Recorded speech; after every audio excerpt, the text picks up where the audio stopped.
वहीं आज की एक और बड़ी सियासी खबर मुंबई से आ रही है। यहां अब से थोड़ी देर बाद इंडी गठबंधन की महारैली हो रही है। थोड़ी देर में एक एक करके मोदी विरोधी बड़े नेता शामिल होने वाले हैं। राहुल, शरद पवार, उद्धव ठाकरे, अखिलेश यादव समेत विपक्ष के तमाम बड़े लीडर्स इसमें शामिल हैं। शिवाजी पार्क में ये महारैली बुलाई गई है। न्याय यात्रा कर मणिपुर से मुंबई पहुंचे राहुल गांधी इस यात्रा को लीड कर रहे हैं। आज सुबह राहुल गांधी ने मणि भवन से अगस्त क्रांति तक पदयात्रा निकाली। 63 दिनों तक चले न्याय यात्रा का समापन आज किया गया। तो ये महारैली विपक्ष की एकजुटता को दिखाने के लिए यहां पर दिखाई गई है कि किस तरीके से इस पूरी महारैली में अलग अलग पार्टियों के नेता वो यहां पर मौजूद रहेंगे। और इंडी गठबंधन क्योंकि अब एक साथ मिलकर चुनाव लड़ने वाला है और लगातार सवाल भी उठते रहे हैं कि इंडी गठबंधन टूट रहा है, कई पार्टियां उससे अलग हो रही हैं और अब एक तरीके से मुंबई में यह शक्ति प्रदर्शन इंडी गठबंधन का हो रहा है, जिसमें कई विपक्षी पार्टियों के नेता शरद पवार, उद्धव ठाकरे, अखिलेश यादव ये मौजूद रहेंगे। मणिपुर से मुंबई न्याय यात्रा करते हुए पहुंचे राहुल गांधी ने मोदी सरकार पर एक बार फिर अटैक किया। सरकार, न्याय व्यवस्था को लेकर उन्होंने सवाल उठाए और कहा कि 90% लोगों को न्याय नहीं मिल रहा।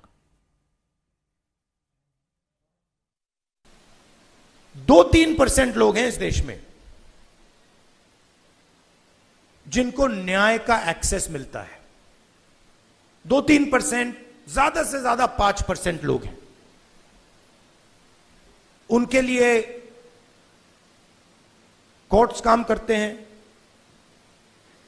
उनके लिए सरकार काम करती है, सारी इंस्टीट्यूशंस में उनके लिए जगह है।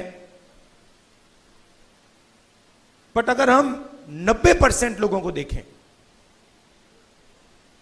उनके साथ 24 घंटा अन्याय हो रहा है। 16 लाख करोड़ रुपए 20-25 लोगों का कर्जा माफ हुआ।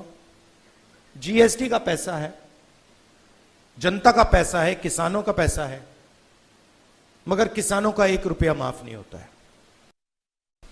जब हमने किसान कर्जा माफी की बात उठाई, जब हम सरकार में थे, तो रिस्पॉन्स मिला कि ये ठीक नहीं है, इससे किसान आलसी हो जाएगा।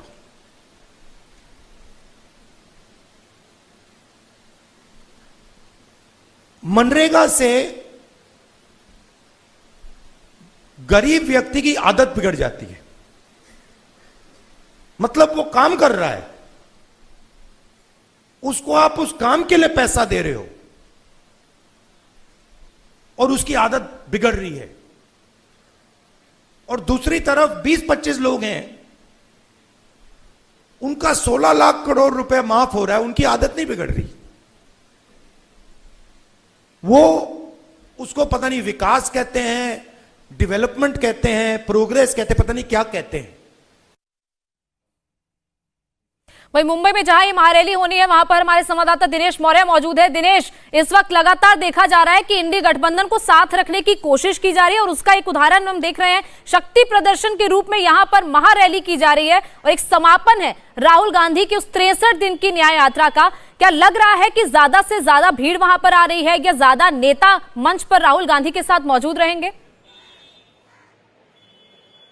देखिए, बड़े पैमाने पर नेता भी मौजूद रहेंगे और लाखों की भीड़ लाने का संकल्प जो है महाविकास आघाड़ी की तरफ से रखा गया। और जिस तरह की जमीन पर हमने कोऑर्डिनेशन देखा है कांग्रेस में, ठाकरे सेना और शरद पवार के एनसीपी में, वो काफी कंट्रीब्यूशन जो है, जिस तरह का सामंजस्य दिखाई दे रहा था, वो काफी गजब का। तो इसलिए लग ये रहा है कि जमीन पर जरूर बड़े पैमाने पर कार्यकर्ता इस रैली के लिए आ सकते हैं। पूरे महाराष्ट्र से कार्यकर्ताओं को यहां पर लाया जा रहा है ताकि यह मैसेज देने की कोशिश हो सके कि महाराष्ट्र में कम से कम इंडी गठबंधन जो है वो बहुत ज्यादा मजबूत है।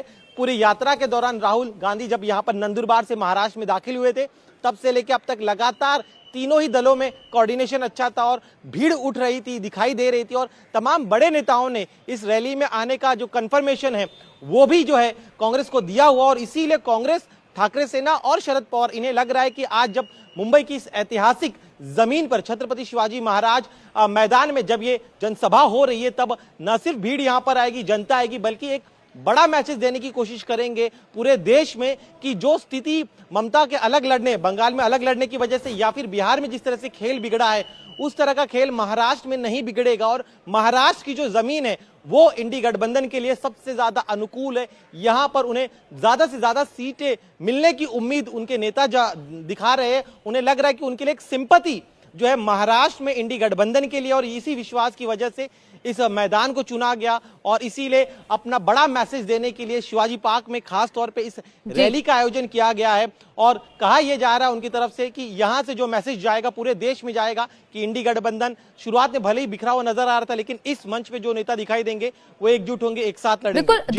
बिल्कुल दिनेश, क्योंकि ये लगातार आप कह रहे हैं भीड़ वहां पर होगी, लेकिन वो भीड़ क्या वोट में तब्दील हो पाएगी? वहां पर ग्राउंड पर इस तरीके इस वक्त क्या लग रहा है चुनावी माहौल, क्योंकि अब चुनाव सिर्फ कुछ दिन दूर है? देखिए, भारतीय जनता पार्टी का अपना बड़ा वोट बैंक है, इसमें कोई दो राय नहीं है। अजीत पवार अलग हुए हैं, लेकिन वो अपने साथ एक बड़ा वोट बैंक लेकर चलते हैं। शिंदे सेना के साथ जुड़ने से उनका कितना फायदा होगा ये कहना फिलहाल मुश्किल है, लेकिन कांग्रेस परंपरागत कांग्रेस के लिए महाराष्ट्र एक उनका गढ़ रहा है। यहां पर कांग्रेस का एक वोट बैंक है।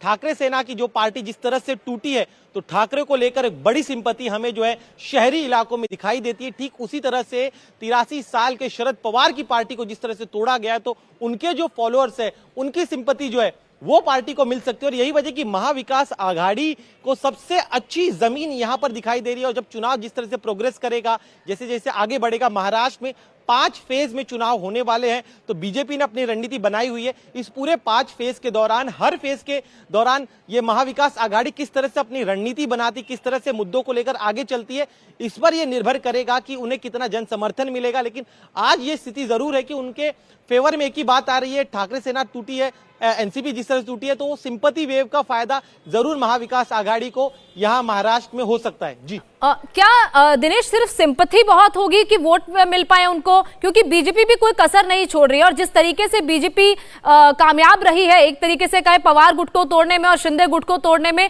तो ऐसा लग नहीं रहा है कि बीजेपी भी कच्ची खिलाड़ी है। तो सिर्फ सिंपैथी से काम तो ऐसा लग नहीं रहा है कि उद्धव ठाकरे या फिर शरद पवार के लिए ये फेवर में हो पाएगा। जी बिल्कुल सही कहा आपने। देखिए, भारतीय जनता पार्टी ने एक सटीक रणनीति के साथ ही पहले जिस तरह से शिंदे और शिंदे के बाद तमाम आलोचनाओं को झेलते हुए जिस तरह से उन्होंने अजीत पवार को साथ लिया, तो इसके पीछे साफ साफ बीजेपी की रणनीति थी कि बिना अजीत पवार के साथ लाए महाविकास आघाड़ी को हराना महाराष्ट्र में मुश्किल होगा। और यही वजह है कि वो तमाम आलोचनाओं के बावजूद भी अजीत पवार को न सिर्फ अपने साथ लाते, बल्कि तीनों ही नेता में एक जबरदस्त जो है सामंजस्य हमें दिखाई दे रहा है। एक सटीक रणनीति के साथ महायुति, महाराष्ट्र में इन तीनों पार्टियों के गठबंधन को महायुति कहा जाता है, तो महायुति सटीक बिल्कुल दिनेश, अब देखना होगा कि महाविकास आघाड़ी कितना एक साथ मिलकर चुनाव लड़ पाता है, क्या सब कुछ ठीक रहता है या नहीं, और जो भीड़ आएगी वो भीड़ कितनी वोट में तब्दील हो पाएगी। बहुत बहुत शुक्रिया दिनेश पूरी जानकारी के लिए।